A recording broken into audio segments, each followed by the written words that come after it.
नमस्कार दोस्तों, स्वागत है आपका मोटिवेशन बुद्धा चैनल पर। तो दोस्तों, आज का जो टॉपिक है उसका नाम है मन को शांत कैसे करें। दोस्तों, एक समय की बात है, हिमालय की खाड़ी के किनारे एक छोटे से शांत गांव में राहुल नाम का एक युवा लड़का रहता था। राहुल अपने क्रोधी स्वभाव और चंचल मन के कारण गांव भर में प्रसिद्ध था। उसका मन हर समय विचारों में भरा रहता था। सोचो कि उसके विचारों के तूफान ने उसके मन को एकदम बेचैन कर दिया था। उसने जीवन में शांति मानो गायब हो सी गई थी और वह हमेशा अपने ही ख्यालों में खोया रहता था और तनावपूर्ण जीवन जी रहा था। उसने अशांत मन और क्रोध के कारण उसके अनेक परिवार के सदस्यों और गांव वालों से भी संबंध खराब हो रहे थे, जिसके कारण वह और भी अकेला और अपमानित महसूस करने लगा। वह और भी अधिक मानसिक तनाव की स्थिति में चला गया। एक समय की बात है, राहुल अपने गांव की गलियों में घूम रहा था।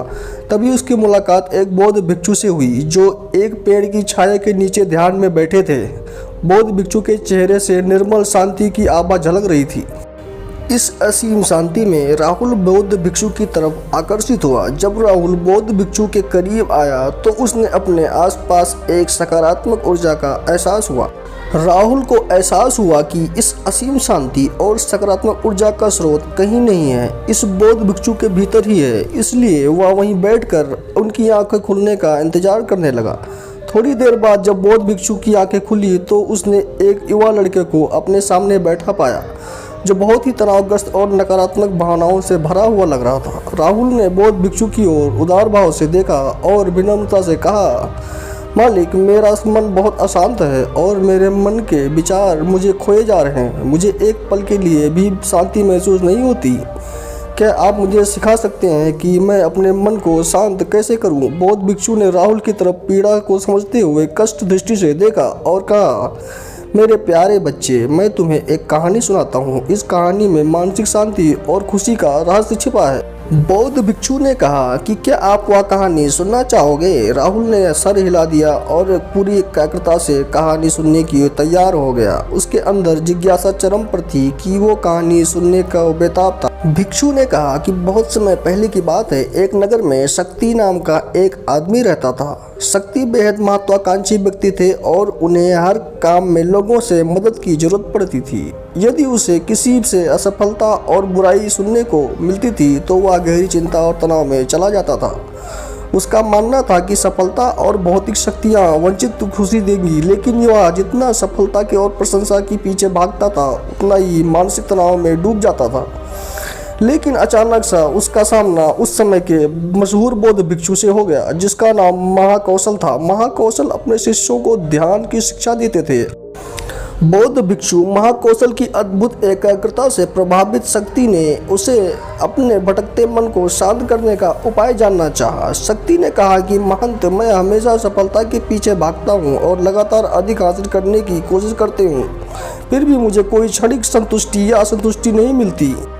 इस निरंतर बेचैनी के बीच मैं शांति कैसे पा सकता हूँ? बौद्ध भिक्षु ने करुण दृष्टि से उसकी ओर देखा और उत्तर दिया, आपका मन एक अशांत नदी की तरह है जो हमेशा बहती रहती है। आप कभी भी शांत नहीं रह सकते। इसलिए इस अशांत मन को शांत करने के लिए आपको अपने विचारों के बीच किसी रुकावट के जाने देने की कला सीखनी होगी। शक्ति को आश्चर्य हुआ और उसने पूछा कि मैं अपने विचारों को कैसे जाने दूं? आखिर मैं भी तो अपनी इच्छाओं और महत्वाकांक्षाओं से बंधा हुआ हूँ। यह सुनकर बौद्ध भिक्षु मुस्कुरा दिए। बौद्ध भिक्षु ने कहा, कल्पना करें कि आप अपने हाथ में पानी का एक गिलास है। जब आप इसे जितनी देर तक पकड़ कर रखेंगे वह उतनी देर भारी होता जाएगा, और अगर आप इसे काफ़ी देर तक पकड़े रहेंगे तो आपके हाथ में दर्द होने लगेगा। लेकिन अगर आप इसे पकड़ के ढीला कर देंगे और छोड़ दिए तो आपका बोझ खत्म हो जाएगा।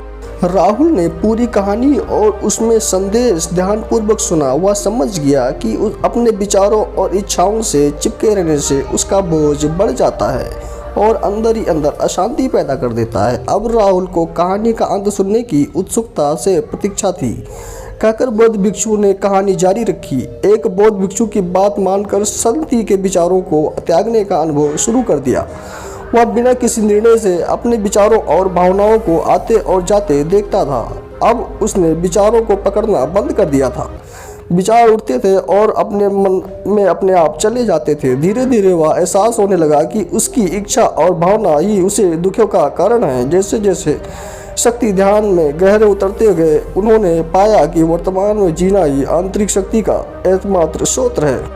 वह खुद को वर्तमान में स्थापित करके अपने मन की निरंतर बकवास से छुटकारा पा सकता था। धीरे धीरे शक्ति का मन एक शांत झील की तरह हो गया। बाकी दुनिया से वह अपने अंदर प्रतिबिंब करती है। उन्होंने अपने जीवन की सादगियों में संतोष और अधिक महत्व दिया और भौतिक संपत्ति के प्रति अपना लगाव छोड़ दिया। जैसे ही शक्ति में एक बदलाव की खबर लोगों के बीच फैली, दूर दूर के लोग मार्गदर्शन के आने लगे। लोगों के विचारों को मुक्त करने की कला सिखाना और उसमें अपने भीतर शांति खोजने के लिए मार्गदर्शन करना, वह लोगों के बीच शांति और ज्ञान का प्रतीक बन गया। शक्ति और साधु की कहानी समाप्त कर महाकौशल बौद्ध भिक्षु कुछ देर के लिए चुप हो गया ताकि इस कहानी का अर्थ राहुल के मन में अच्छी तरह बैठ जाए।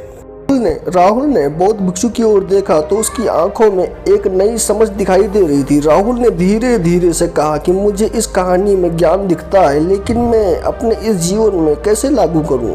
राहुल के इस सवाल पर बौद्ध भिक्षु गर्मजोशी से मुस्कुराते हैं और फिर कहा कि अशांत मन को शांत करने का अभ्यास आत्म जागरूकता से शुरू होता है। अपने भीतर उठने वाले विचारों का निरीक्षण करने के लिए प्रतिदिन कुछ समय निकालें। उन भावनाओं पर ध्यान दें जो आपके मन में आती हैं और देखें कि कैसे आती हैं और आकाश से गुजरने वालों की तरह चले जाते हैं। राहुल ने आंखें बंद कर ली और बौद्ध भिक्षु से कहे अनुसार अपने विचारों का अवलोकन करने लगे। जैसे ही उसने अपने भीतर उठने वाले विचारों का ध्यान देना शुरू किया, उसके भीतर एक एहसास हुआ और उसे अपने अंदर चिंता और इच्छाओं की एक निरंतर धारा बहती हुई महसूस हुई।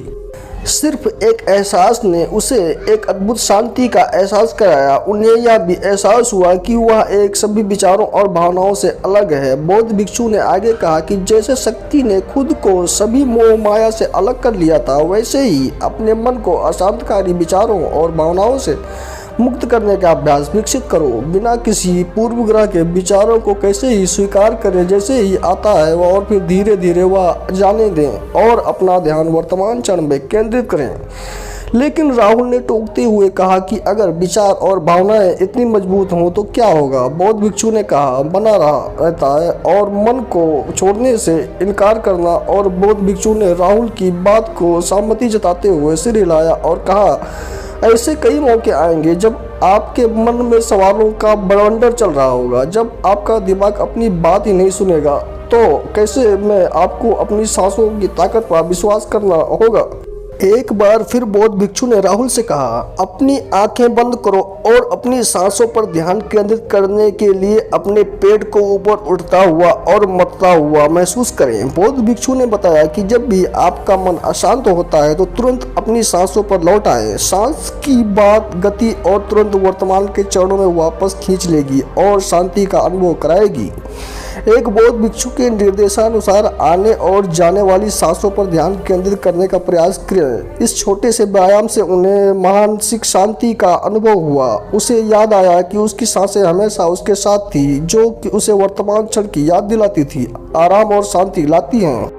राहुल के इस विकास को देखकर बौद्ध भिक्षु मंद मंद मुस्कुराए और बोला मेरे प्रिय बेचैन मन को शांत करना एक ऐसा अभ्यास है जिससे बहुत प्रयास और दृढ़ इच्छा शक्ति की आवश्यकता होती है। क्योंकि लगातार व्यायाम और मांसपेशियां मजबूत होती हैं, उसी तरह नियमित अभ्यास से मन भी शांत होता है।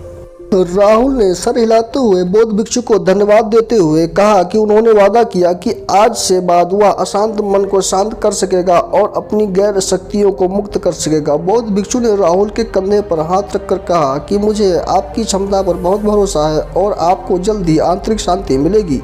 लेकिन याद रखें कि आप आसान नहीं होगा, लेकिन अगर आप दृढ़ इच्छा शक्ति और खुले दिल से प्रयास करेंगे तो आप निश्चित रूप से वह शांति पा लेंगे जो आपके अंदर है।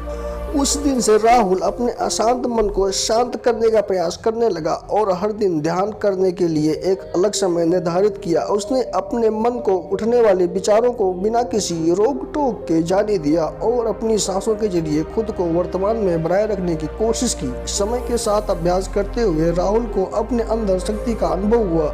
जैसे जैसे समय बीतता गया, राहुल और ज्ञानी और शांति का स्रोत कहा जाने लगा। बौद्ध भिक्षुओं के शिक्षक दूसरों की मदद करते समय आत्म जागरूकता की शक्ति साझा करते हैं। बौद्ध भिक्षु आंतरिक शक्ति पाने की शिक्षा देते हैं।